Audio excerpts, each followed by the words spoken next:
Just want to start out with that opener. This is an emotionally charged topic for me. You'll start to understand why as I go into it.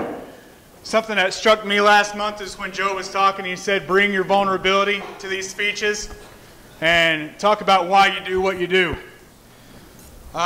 So thank you for coming and listening to my why.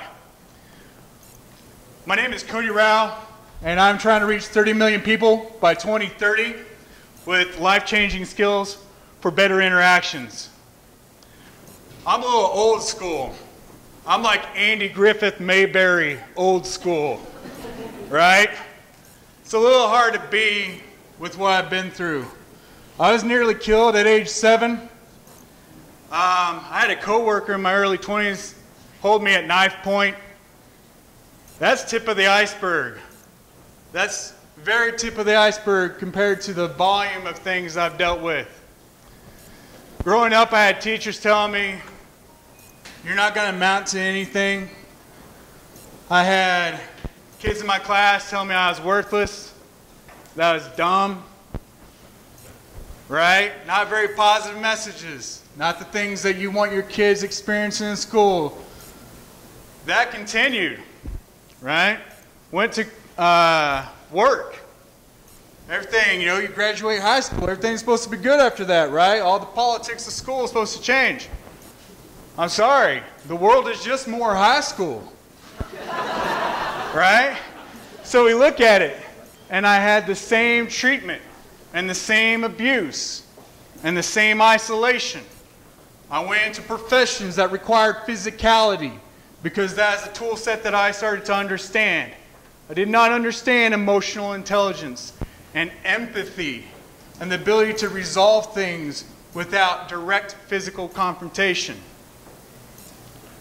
And, you know, when you look at this world and the way that we're going with our trends,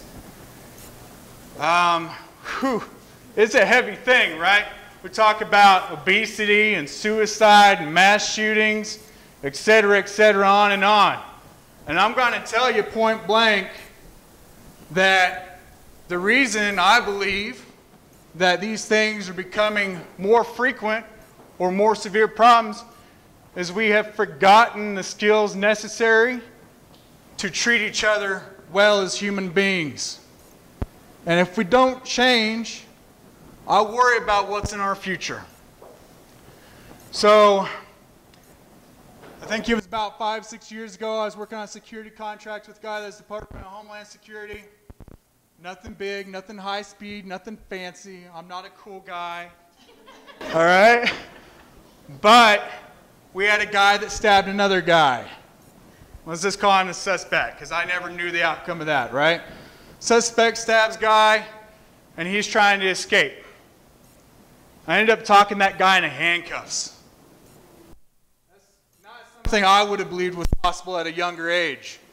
And realizing that you can get compliance without use of physical force, that you can change someone's behavior with your words, with the way that you behave.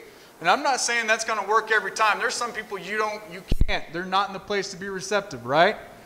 But there are other skill sets out there, and so much of it is before you get in that confrontation to begin with. Everything leading up to it, your choices, your words, your mannerisms, your body language, the way that you carry yourself every day. I had a guy tell me one time, my goal is to make one person's day really, really great. I'm like, well, that doesn't give you a license to not treat the other people around you well the rest of the day.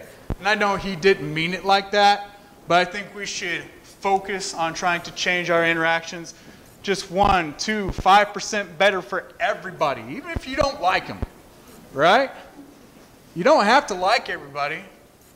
And they may say things that are wrong and hurt you and everything, but it doesn't give you a license to dehumanize somebody else. All right? Now that's my spiel on why I do what I do. It's very personal to me. I'm married. I've been married for 2 years. We've been together 7. Super lucky. I have the most loving wife I could ever imagine. Treats me really well. And, you know, I look at this, if I didn't have her, I probably wouldn't be alive right now. That's a hard thing to say.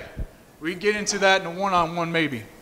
To wrap it up, though, I have 3 very small businesses, probably smaller than any one of you is one business. And I'm not like, all I want is to leave the world better than I found it. None of us know how much time we have, which is, I think, a hard thing to address is our own mortality. But it's coming one day. None of us make it out alive. And I want to be remembered as the person that maybe didn't get all the niceties, wasn't the most popular kid and everything, whatever. But he treated people well. And he taught other people how to treat each other well. Thank you.